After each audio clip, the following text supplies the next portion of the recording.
오늘 우리에게 주시는 하나님 말씀은 구약 성경 사무엘상이 되겠습니다. 사무엘상 2장 12절에서 18절까지 말씀입니다.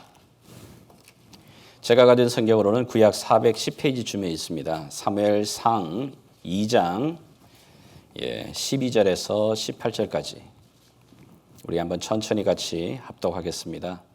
12절부터입니다. 엘리의 아들들은 행실이 나빠 여호와를 알지 못하더라. 그 제사장들이 백성에게 행하는 관습은 이러하니 곧 어떤 사람이 제사를 드리고 그 고기를 삶을 때에 제사장의 사환이 손에 새 살 갈고리를 가지고 와서 그것으로 냄비에나 솥에나 큰 솥에나 가마에 찔러 넣어 갈고리에 걸려 나오는 것은 제사장이 자기 것으로 가지되 실로에서 그곳에 온 모든 이스라엘 사람에게 이같이 할 뿐 아니라 기름을 태우기 전에도 제사장의 사환이 와서 제사 드리는 사람에게 이르기를 제사장께서 구워 드릴 고기를 내라.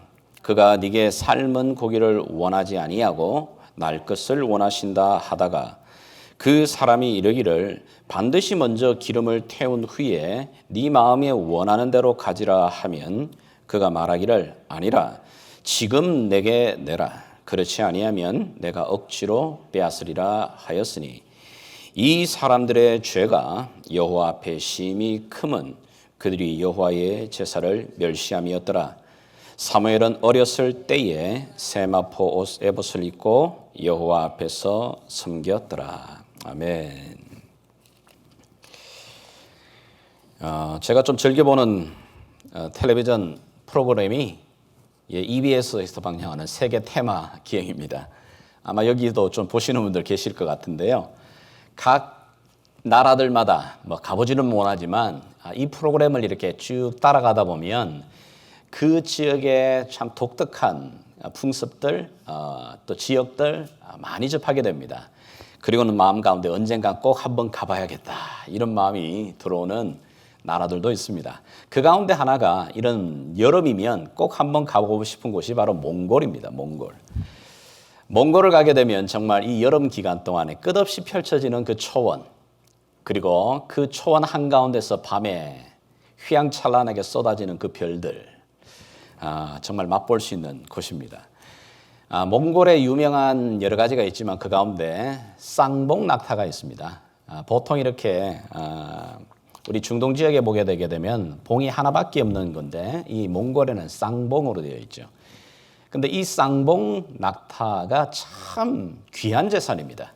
몽골인들에게 있어서는 아마 재산 목록 1호 중에 하나, 그리고 말과 함께 이 낙타입니다. 이 쌍봉 낙타는 그 주인에게 정말 많은 것을 줍니다.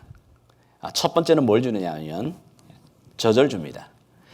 낙타의 이 젖, 이것을 가지고서 물론 치즈도 만듭니다. 그리고 버터도 만듭니다. 그리고 이 버터를 가지고서 여러분들이 잘 아시는 아주 유명한 티베트에 있는 사람들이 마시는 것, 버터를 우유에다 넣죠. 그리고 그것을 먹어 맞게 되면은 굉장히 달콤하면서도 영양가가 높은 티도 만들어 먹게 됩니다. 젖만 주는 게 아니에요. 털을 줍니다. 1년에 한 번씩은 저 낙타 털을 모아서 꼬게 되면 아주 튼튼한 그 끈이 됩니다. 그걸 가지고서 다양한 생활용품을 만들기도 하고 또 옷을 만들기도 합니다. 세 번째는 어떤 걸 주느냐 하면 똥을 줍니다. 똥. 이 똥이라는 게 사실은 이 사막 지역에서는 정말 요긴합니다. 사막 지역에는 불을 뗄 수 있는 뗄감이 많지 않습니다. 그런데 이 낙타똥은 굉장히 쉽게 드라이하면서 화력이 좋습니다. 그것을 말린 다음에는 음식을 만들기 전에 그것을 가지고서 불을 피웁니다. 냄새도 세지 않기 때문에 화력으로, 때는 추운 겨울에는 난방용의 그 화력으로 이 낙타의 똥을 사용하게 됩니다. 젖도 주고 털도 주고 똥도 주지만 이 낙타가 주는 가장 매일매일의 삶에서 중요한 것은 뭐냐면 힘을 줍니다. 여러분, 이 낙타는 40년을 사는 동안에 이 힘이 어마어마합니다. 우리가 잘 아는 대로 낙타는 30일 동안 물을 마시지 않아도 사막을 여행할 수 있습니다. 그리고 이 낙타 발은 이게 사막 위에 이 모래 위를 딱 밟으면 이 발 자체가 이렇게 쫙 펴집니다. 그래서 모래 깊은 곳으로 빠지지도 않습니다. 그리고 어마어마한 무게를 등에다 지고 갈 수 있는 힘이 있습니다. 이처럼 중요한 삶에 있어서 많은 축복과 선물을 주는 낙타. 그렇기 때문에 이 몽골인들에게 있어서는 낙타는 너무너무 소중한 선물이고 축복입니다. 그러나 아무리 좋은 것을 주는 이 축복의 선물이지만 이런 축복을 누리려면 그 주인이 그 축복을 제대로 누리려면 한 가지 조건이 필요합니다. 그 조건이 뭐냐고요? 그것은 바로 콧뚜레입니다. 콧뚜레. 어린 낙타가 2살쯤 되게 되면 이 낙타의 코를 뚫어서 콧뚜레를 꽂아야 됩니다. 만약에 이 어린 시기에 이 콧뚜레를 뚫지 않게 되게 되면 낙타의 힘을 제어할 수 있는 사람이 없습니다. 낙타는 굉장히 사납습니다. 물기도 합니다. 이 어린 나이에 이 콧뚜레를 뚫지 않으면 낙타의 이 40년 기간 동안에 어마어마한 축복과 선물을 줄 수 있는데 그 모든 것 다 누리지 못합니다. 단 한 가지 줍니다. 처음이자 마지막으로. 뭘 줄까요? 고기 줍니다. 고기. 결국은 죽어서 그 고기 갈기갈기 찍어가지고 말린 다음에 육포로 먹을 수밖에 없는 것. 그거밖에 끝이 없습니다. 어마어마한 그 주인에게 축복이 되고 선물이 되는 이 낙타. 그러나 이 낙타가 제대로 된 축복과 선물이 되려면 한 가지 조건. 어려서 그의 코를 뚫어놔야 됩니다. 이야기를 시작하는 이유는 우리 자녀들과 함께 예배하며 또 자녀들과 함께 믿음 생활하는 우리 글로벌 교회 공동체. 하나님이 우리에게 주신 자녀들은 어마어마한 에너지입니다. 어마어마한 축복입니다. 여러분, 이 세상에 있는 수많은 원자 폭탄보다도 더 강력한 힘을 갖고 있습니다. 얼마 있지 않으면 조금만 시간이 지나게 되면 우리가 누리고 우리가 소유하고 있는 그 모든 것들이 그들의 손에 넘어갑니다. 여러분의 재산, 여러분의 집, 여러분이 가지고 있는 거 다 우리 자녀들에게 넘어갑니다. 지금 내가 누리고 있는 위치, 내가 지금 누리고 있는 이 포지션, 내가 누리고 있는 이 모든 영역도 다 그들에게 넘어갑니다. 그러면서 무럭무럭 지금 잘하고 있습니다. 굉장한 파워와 굉장한 가능성, 굉장한 능력을 가지고 있는 자녀들이지만 그러나 한 가지 조건이 맞춰지게 될 때 하나님이 그들에게 주시는 이 어마어마한 재능과 시간과 역량과 가능성들이 축복이 됩니다. 자기 자신에게도 축복이 되고 그가 속해 있는 가정에도 축복이 되고 그가 속해 있는 공동체도 축복하고 민족을 축복하는 축복의 통로가 됩니다. 한 가지 조건. 그것은 뭐냐면 어려서부터 그 몸에 하나님을 예배하는 예배가 제대로 장착될 때입니다. 거기에 대한 대표적인 성경적인 증거가 오늘 저와 여러분이 읽었던 여기 두 사람이 나옵니다. 두 부류의 어린아이들이 나옵니다. 하나는 홈니와 비느하스라고 하는 제사장의 아들, 그리고 또 다른 제사장이었던 사무엘, 이 두 그룹이 나옵니다. 이 두 그룹은 정말 그들의 인생의 처음과 끝이 너무너무 달라요. 그들의 인생이 너무너무 다른 삶을 살게 됩니다. 그리고 다른 운명을 맞이하게 됩니다. 첫 번째, 이 엘리 제사장의 아들이었던 홈니와 비느하스, 이들의 삶의 모습은 어떠했는가? 이들의 삶의 모습에 대해서 오늘 우리가 읽었던 12절에 이렇게 이야기를 하고 있어요. 같이 한번 읽겠습니다. 시작. 엘리의 아들들은 행실이 나빠 여호와를 알지 못하더라. 자, 여기 행실이 나쁘다는 말이 단순하게 오해하지 마실게 행동 거지가 나빴다 이런 뜻 아닙니다. 영어 성경 킹 제임스를 보게 되게 되면 홈니와 비느하스 그들은 son of Belial 이렇게 되어 있죠. 이 벨리알이라고 하는 게 히브리 그 원어음을 그대로 가지고 왔어요. 그 벨리알이라는 뜻이 뭐냐면 마귀 새끼라는 겁니다. Son of Belial. 홈니와 비나스는 마귀 자식 같은 인간들이었다. 얼마나 이게 성경 안에서 이런 욕이 없어요. 미국에도 다 이렇게 뭔가 son of 이러면 이렇게 욕인데 이 son of Belial 그들은 정말 하나님 보시기에 마귀 자녀였다. 또 다른 영어 성경은 아메리칸 스탠다드 바이블은 그들은 worthless men, worthless 발음하기가 힘드네요. 무슨 뜻이요? 가치가 없는, 우리말로 이야기하면 쓰레기 같은 인간이었더라. 엘리의 아들들 홈니와 비나스는 그들의 인생은 쓰레기였다는 거예요.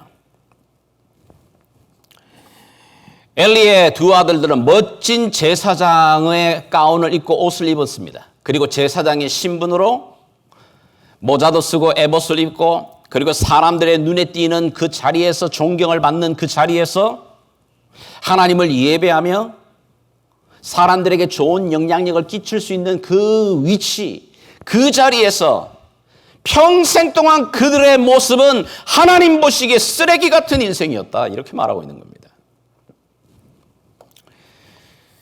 왜 그렇게 좋은 환경, 그리고 참 좋은 그 여건들을 가지고 있는 그 자리에서 그런 쓰레기 같은 인생, 마귀 자녀와 같은 그런 인생을 살게 되었는가? 여기 12절 하반절을 보게 되면 그 이유가 나와요. 그게 뭐냐면 여호와를 알지 못했다. 여호와를 알지 못했다는 말이 단순하게 지식이 없었다는 말 아닙니다. 그렇게 이해하시면 안 됩니다. 그들이 여호와를 몰랐지 않았습니다. 그들은 제사장입니다. 제사장으로서 하나님을 알고 있습니다. 하나님의 이름도 알고 있고 하나님께 예배하는 방법도 알고 있습니다. 하나님의 율법도 알고 있는 사람들입니다. 근데 여기에 하나님을 알지 못했다 이 말은 그 하나님을 인격적으로 만난 적이 없는 겁니다. 인격적으로 하나님을 만난 적도 없고 하나님을 존중하지도 않습니다. 하나님을 경외하지도 않습니다. 물론 하나님을 예배하지도 않습니다. 놀랍겠죠? 예배를 인도하고 있고 예배 자리에 있는데도 하나님을 예배하지 않습니다. 이들은 하나님을 예배하는 그 예배 자리가 너무너무 지겨운 겁니다. 그 예배의 자리는 단지 자기의 생계 수단이었습니다. 그 예배 자리는 가치 없었고 그 예배 시간을 때우는 시간이었습니다. 이들은 예배를 견뎠고 예배를 때웠고 그럼요, 나중에는 이들이 예배를 파괴해버립니다. 오늘 우리가 읽었던 본문엔 조금 그런 홈니와 비나스의 악행들이 나타납니다.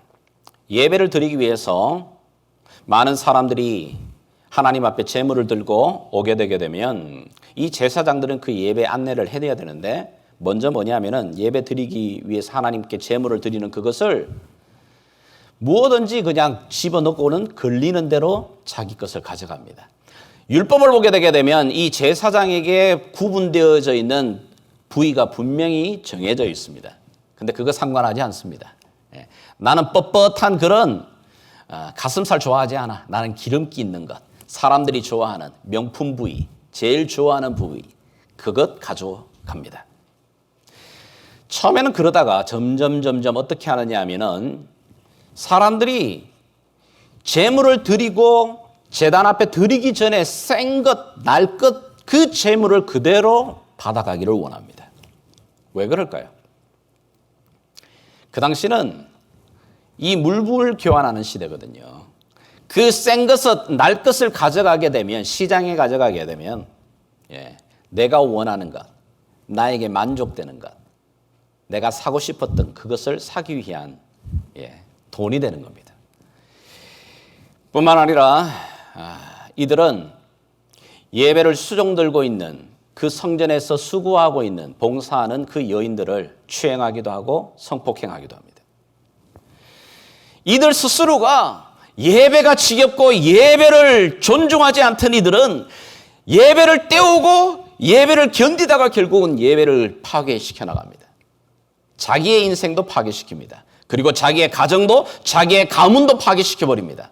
어느 날 이웃의 이 블레셋 군대가 이 이스라엘 백성들을 침공하게 됩니다. 많은 사람들이 어려움을 겪게 되자 전쟁에 있는 장군들이 급하게 이 제사장들에게 SOS를 칩니다. 제사장님들, 큰일 났습니다. 우리가 지금 지게 되었어요. 그래서 지금 실로에 있는 하나님의 그 법궤를 좀 가지고 오십시오. 왜 법궤를 가져오라고 하냐면 이스라엘 백성들 속에서는 그들의 어떤 믿음이 있었어요. 하나님의 이 법궤, 하나님의 임재와도 같은 이 법궤가 만약에 우리가 함께하게 되면 그 옛날 우리의 조상들이 애굽 땅에서 나올 때에 홍해가 갈라지고, 그럼요, 애굽 백성들을, 군대들을 몰살시켜버렸던 그 파워가 바로 이 하나님의 법궤에 있다고 그들은 믿는 겁니다.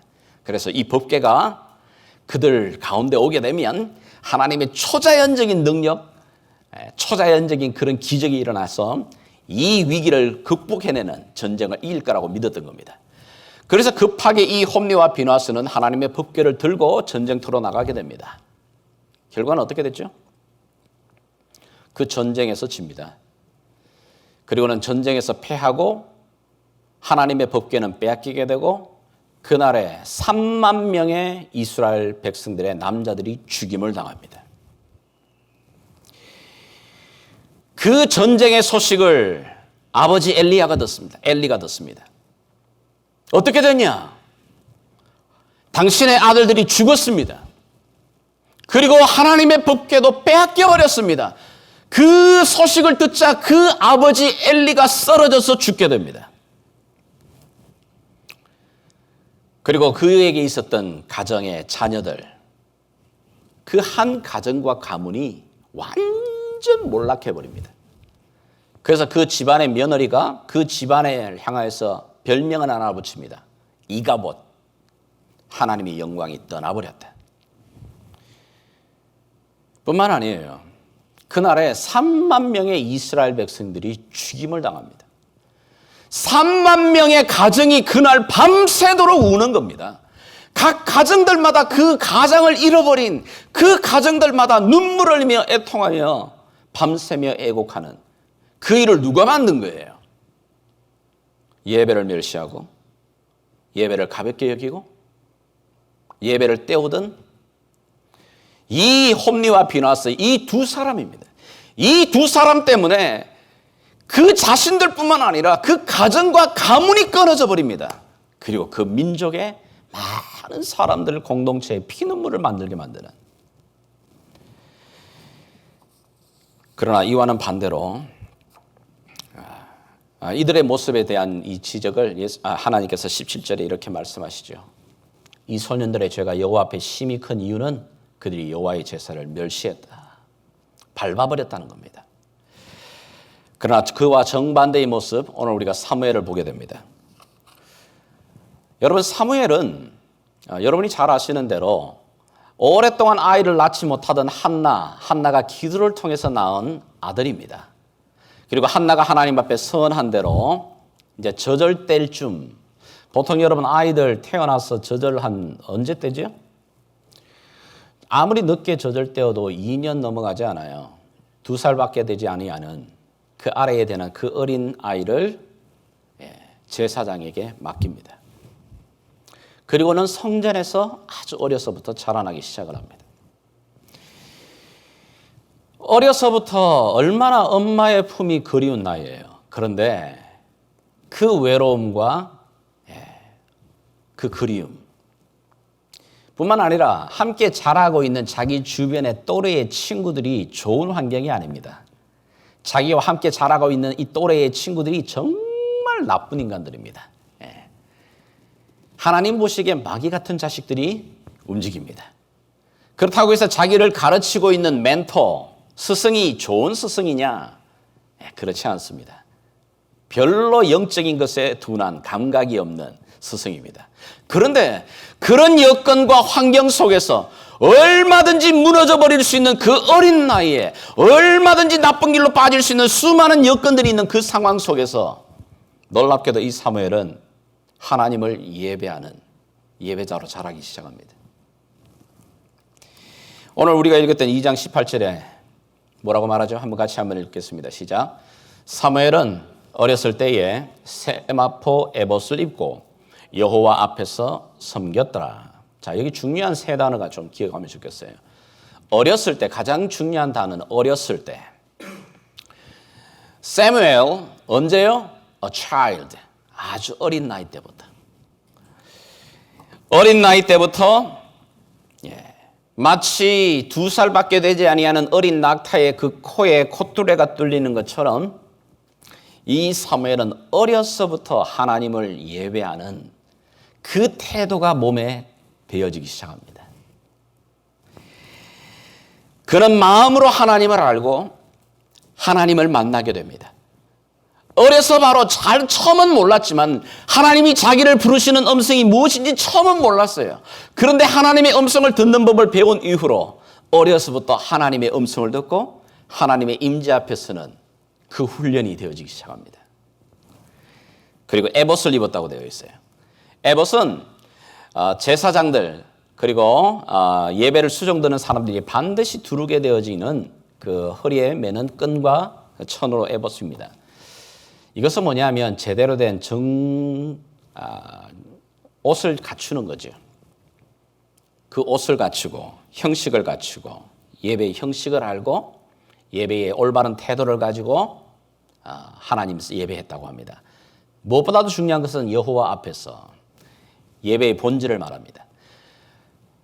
그냥 어려서부터 하나님을 섬겼다라고도 할 수 있지만 그게 아니라 하나님 앞에서 예배를 드립니다. 이 사실을 잊지 않습니다. 저와 여러분들도 지금 오늘 우리가 여기서 예배를 드리고 있습니다. 정말 여러분들도 하나님 지금 앞에서 예배하고 있다는 이것 믿고 있습니까? 여기 하나님 안 보이는데 우리가 지금 하나님의 그분 앞에서 예배하고 있다라고 하는 이 분명한 믿음과 확신이 있습니까?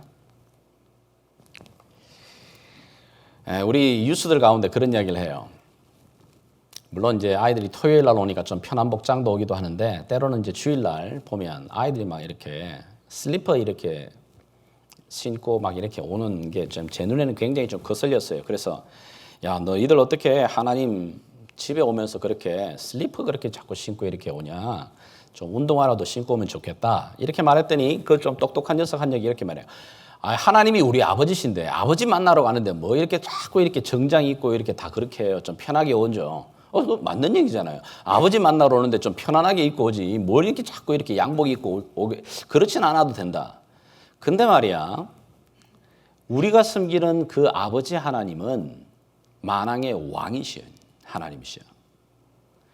아무리 왕자라도 왕을 뵈러 나갈 때는 그냥 벗은 신발 그냥 이렇게 슬리퍼 끌고 나가진 않아. 미국이라다 보니까 제가 여러분 복장을 말하는 게 아닙니다. 사무엘은 에봇을 입고 어려서부터 예배의 태도와 그리고 내가 바로 하나님 앞에 있다라고 하는 분명한 예배의 본질과 정신을 갖고 예배가 그 어려서부터 몸에 배이기 시작하는 거예요. 이런 사무엘을 통해서 한 시대가 바뀝니다. 사무엘이 자라나던 그 시대는 가장 이스라엘의 암흑기였던 사사시대였습니다. 각각 자기의 소견이 옳은 대로 행하던 시대였습니다. 거룩한 것을 멸시하고 하나님의 예배가 무시되고 있고 하나님의 그 모든 것들이 그냥 사라져버리는 그 시대 속에서 이 사무엘을 통해서 놀랍게도 한 시대가 새롭게 밝아지기 시작합니다. 이 사무엘은 하나님 앞에 예배하는 예배가 일어나는 첫 그 길을 열었던 사람입니다. 그리고 그가 머물렀던 짧은 이 100년이 되지 않은 이 시간 속에 이스라엘의 백성들 가운데 나라 가운데 가장 강성했던 다윗 왕국을 열어가는 바로 그 길을 열었던 하나님의 사람, 축복의 통로, 바로 그가 사무엘입니다. 어떻게 그게 가능했냐고요? 어려서부터 조기에 그의 삶에 예배가 장착됐거든요. 이 엘리의 두 아들 그리고 사무엘 어떻게 이런 다른 삶을 사느냐? 이유는 딱 한 가지입니다. 예배입니다. 왜 그러냐면 예배는 하나님의 백성, 하나님의 자녀들에게 있어서는 심장과 같은 겁니다. 심장. 여러분, 심장이 멈춰버리면 어떤 일이 벌어지죠? 그건 죽었다고 말하는 겁니다. 그러나 제가 여기 손가락 하나 잘리고 발가락 하나 잘리고 다리 하나 잘리고 팔 하나가 잘렸다고 해서 죽었다 말하지 않습니다. 심지어 식물인간으로 누워 있어도 죽었다 말하지 않습니다. 그러나 심장이 멈춰버리면 그거는 뭐죠? 죽은 겁니다. 우리 크리스천들이 봉사도 하고 하나님의 말씀도 읽고 기도도 하고 여러 사역을 감당하지만 내 삶에, 내 안에 예배에 대한 감격과 예배에 대한 은혜를 내가 잃어버렸다면 심장이 멈춘 거예요. 그냥 껍데기 이름뿐인 크리스찬입니다.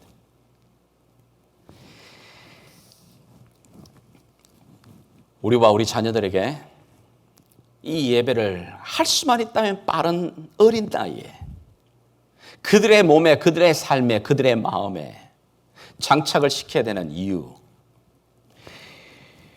한 세 가지 정도만 먼저 좀 요약을 할게요. 첫 번째는 하나님의 가치, 하나님의 그 value 때문에 그렇습니다. 제가 한번 묻겠습니다. 여러분에게 솔직하게 대답해 보십시오. 정말 여러분들이 최고로 존귀하신 분, 그분은 누구이십니까? 하나님 맞습니까? 우리가 믿기에 가장 능력 있으신 최고의 능력인 Almighty 하신 그분은 누구이십니까? 하나님 맞습니까? 내 삶의 가장 높으신 분은 누구이십니까? 그분이 진짜 하나님 맞습니까? 정말 우리가 그걸 믿는다면 그 하나님이 오늘 우리가 찬양으로 고백했던 것처럼 He is everlasting God. He is Almighty God.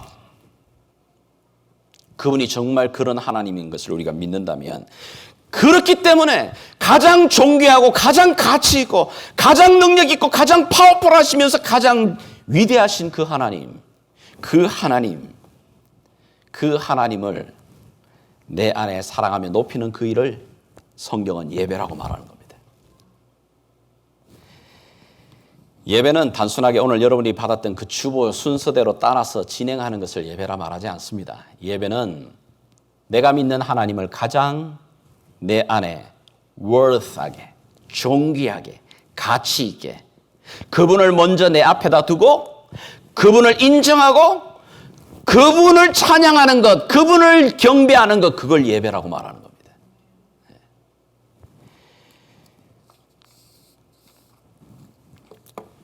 사람의 인생을 그릇에 비유한다는 게 좀 그럴지 모르지만 성경이 그렇게 비유를 해요. 우리의 인생을 마치 그릇에 비유합니다. 그릇은 금그릇이든 은그릇이든 나무그릇이든 뭐 상관없습니다.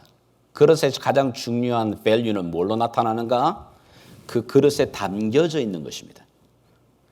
아무리 나무그릇이라 할지라도 거기에 만약에 보석이 담겨져 있으면 그 그릇은 보석 그릇입니다. 그러나 굉장히 보기에 황금 그릇 같지만은 거기에다 똥이 담겨 있으면 그건 똥 그릇입니다. 그건. 무엇이 담겨져 있느냐? 물론 사람들은 인생을 살아가면서 자기의 이 그릇 안에 채우기를 원하는 것, 담기 원하는 것. 어떤 사람은 그것을 돈을 담습니다. 어떤 사람은 거기에 명예를 담습니다. 어떤 사람은 학위를 담습니다. 어떤 사람은 강력한 파워를 담습니다. 남들에게 전해줄 수 있는 정말 자신 있게 전해줄 수 있는 그 명함 하나, 그것 하나 내 그릇에 담으려고 합니다. 그러나 여러분이 그릇에 담았던 그 모든 것, 그것이 명예든 파워든 돈이든 시간 앞에 다 사라져 버립니다. 없어집니다. 근데 없어지지 않는 게 있다고 말합니다. 사라지지 않는 것. 여러분의 그릇에 담겨서 영원토록 밸류하게 남아있는 그것, 바로 하나님, everlasting God. 만약에 그 하나님이 내 그릇 안에, 인생 그릇 안에 담겨져 있는 인생은 그 그릇의 모양과 재질이 어떠하든 그 그릇은 존귀하고 가치 있는 겁니다. 그 존귀하신 하나님을 내가 담아내는 이 그릇이 바로 예배입니다. 두 번째는 예배를 통해서 하나님을 하나님께서 우리의 눈을 열어주십니다. 예배를 제대로 드릴 때 비로소 하나님이 보여집니다. 하나님을 만나고 보이게 될 때 내 자신을 보게 됩니다. 하나님을 온전히 예배하는 그 자리에 내가 얼마나 죄인인가가 보여집니다. 하나님을 예배하는 가운데서도 아직까지 내가 내 죄인됨을 느끼지 못하고 발견하지 못한 사람은 그 사람 예배를 아직까지 제대로 드리고 있는 것 아닙니다.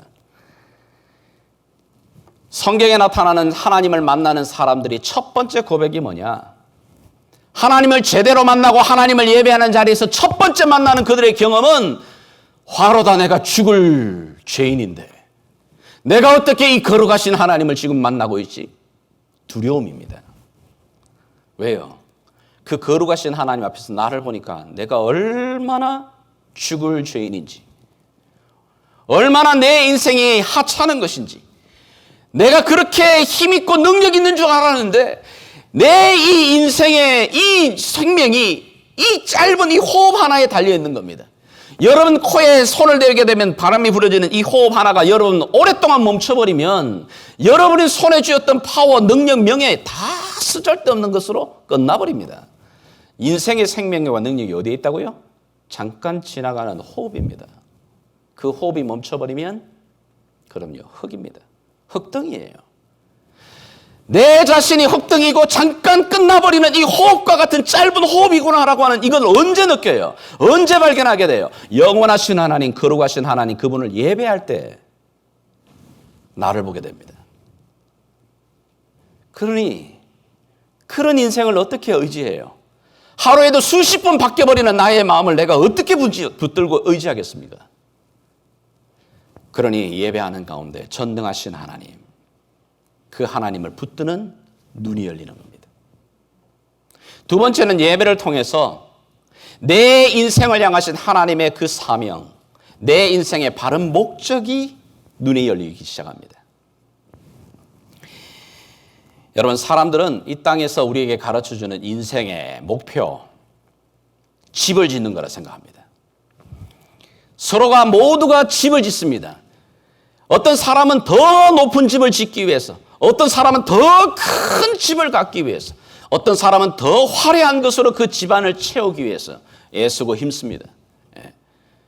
그리고 그 높은 집, 화려한 집, 큰 집, 그 집을 갖고자 정말 코에가 단내가 날 정도로 애쓰고 힘씁니다. 그러나 세상은 인생이 집을 짓는 거라고 말할지 모르지만 성경이 우리에게 가르치는 진리는 뭐냐면 아니 인생은 집을 짓는 게 아니야. 인생의 싸움은 터의 싸움이야.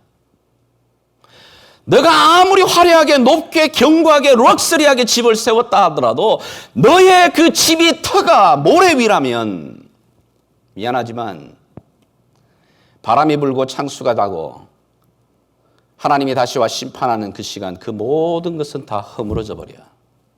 남는 게 없어요.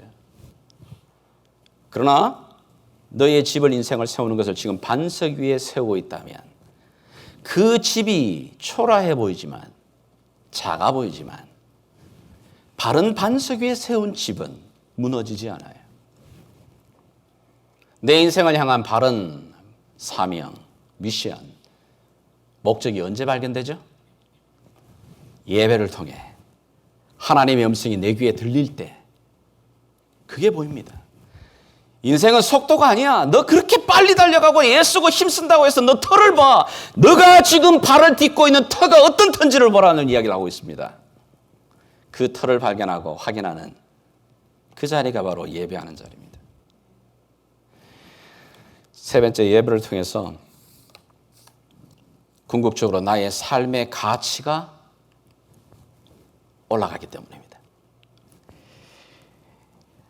하나님께서는 사무엘을 통해서 구약 전체, 신약 전체를 꿰뚫는 등뼈와 같은 말씀을 오늘 여기 30절 하반절에 주십니다. 같이 한번 읽어나가겠습니다. 시작. 나를 존중히 여기는 자를 내가 존중히 여기고 나를 멸시하는 자를 내가 경멸하리라. 나를 존중히 여기는 것, 그것이 뭐죠? 예배입니다. 하나님을 존중히 여기며 하나님의 그분의 이름을 높이며 그분의 발등상 앞에 엎드리며 그분의 도우심을 겸손하게 구하는 자리, 예배입니다. 그 존귀히 여기는 자를 내가 존귀히 여긴다. 그러나 나를 만약에 멸시하면, 나를 예배하는 이 시간 정말 예배 때우는 인간들이 있다면 나 또한 경멸할 거야.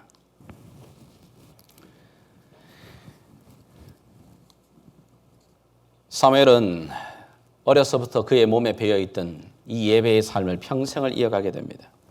그러할 때 하나님과 사람 앞에 존귀함을 입어나가게 되죠.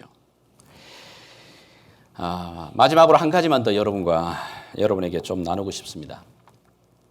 우리가 읽었던 이 18절의 말씀 가운데 사무엘은 어렸을 때 세마포 에봇을 입었다. 그리고 여호와 앞에서 섬겼다. 제가 이 말에 조금 마음에 좀 많은 도전이 됐어요. 에봇을 입고 여러분이 하나님과 그리고 나 자신도 마찬가지지만 예배를 드릴 때 우리가 의도하지는 않았지만 알게 모르고 이미 우리의 몸에 배어있는, 우리의 몸에 습관처럼 배어있는 아주 나쁜 태도들, 좀 몇 가지만 이야기하려고 해요. 첫 번째, 정말 에봇을 거치는 것처럼 하나님 앞에 예배할 때는 예배의 형식, 틀이 굉장히 중요합니다. 마음이 중요하죠. 마음이 없는 예배는 정말 종교의식입니다. 그러나 마음을 담아내는 나의 삶의 자세, 태도, 그것도 중요합니다. 만약에 정말 여러분들이 하나님을 전심으로 예배하는 자리에 오시고 있다면 예배에 지각하지 마시길 바랍니다.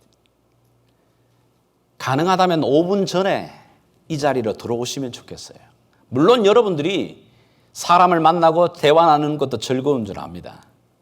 그러나 여러분이 만약에 예배 시간이 됐는데도 이 자리에 들어오지 않는다는 말은 여러분 스스로가 나는 하나님보다 사람 만나고 대화 나누는 것을 더 좋게 여기는 사람이야 라고 드러내는 겁니다. 여러분들이 부엌에서 사역을 준비하고 가져왔던 음식 관리해야 되는 거 중요하죠. 근데 예배가 시작되는데도 불구하고 들어오지 않고 그 일을 하고 있다면 여러분 스스로가 말은 하지 않아도 여러분 스스로가 그렇게 말하고 있는 겁니다. 나는 하나님 예배하는 것, 하나님보다 이게 더 중요한 거예요.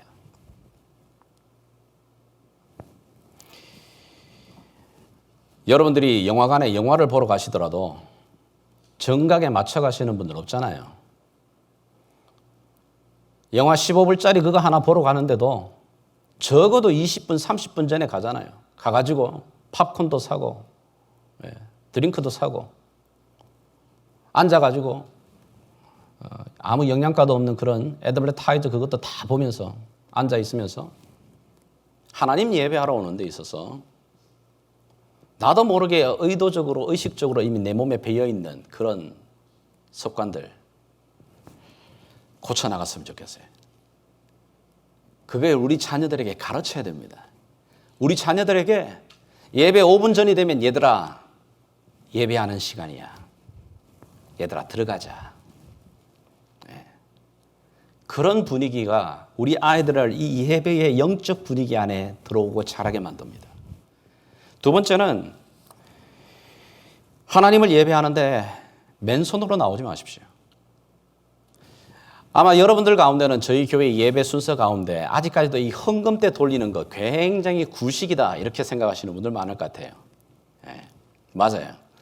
요즘 좀 세련된 교회는 헌금대 안 돌립니다. 왜요? 헌금대 돌리면 마음에 좀 부담이 되거든요.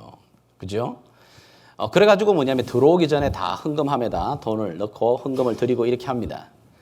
그러나 제가 의도적으로 예배 시간에 이 헌금함을 돌립니다. 왜냐고요? 하나님을 예배하는 데 있어서 중요한 마음의 태도가 뭐냐면 드림이거든요. 오퍼링이거든요. 하나님 앞에 예배는 월십은 드림입니다. 예배를 우리가 설교 듣는 거라고 생각하시면 안 됩니다. 예배는 먼저 하나님 앞에 내 삶을 드리는, 온전히 번제물로 드리는 겁니다. 여러분이 하나님 앞에 드리는 가장 중요한 행위들, 찬양을 드리고 기도를 드리는 거지만 여러분의 몸으로 직접 드리는 게 뭐죠? 오프닝 시간이에요. 그걸 여러분과 우리 자녀들에게 가르쳐야 됩니다.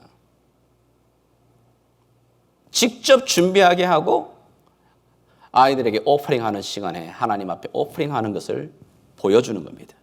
가르치는 겁니다. 세 번째, 마지막으로 여러분들이 이 교회에 오실 때에 주일날 봉사하러 오지 마십시오. 여러분들이 이 주일날 이 자리에 오시는 건 여러분 봉사하기 위해서 오는 것 아닙니다. 예배하기 위해서 오시는 겁니다. 저도 여기 주일날 설교를 위해서 이 자리에 만약에 오고 있다면 저는 설교꾼입니다. 그 전에 저는 먼저 예배자가 되고 싶은 겁니다. 여러분들이 찬양팀으로서 찬양하려고, 악기 연주하려고 이 자리에 오시면 안 됩니다. 우리가 하나님의 몸된 교회 안에서 음식을 준비하고 내가 맡은 사역들을 준비하고 섬기는 봉사 너무너무 중요하고 필요합니다. 그러나 그 어떤 것도 가장 중요한 밸류는 하나님을 예배하는 겁니다.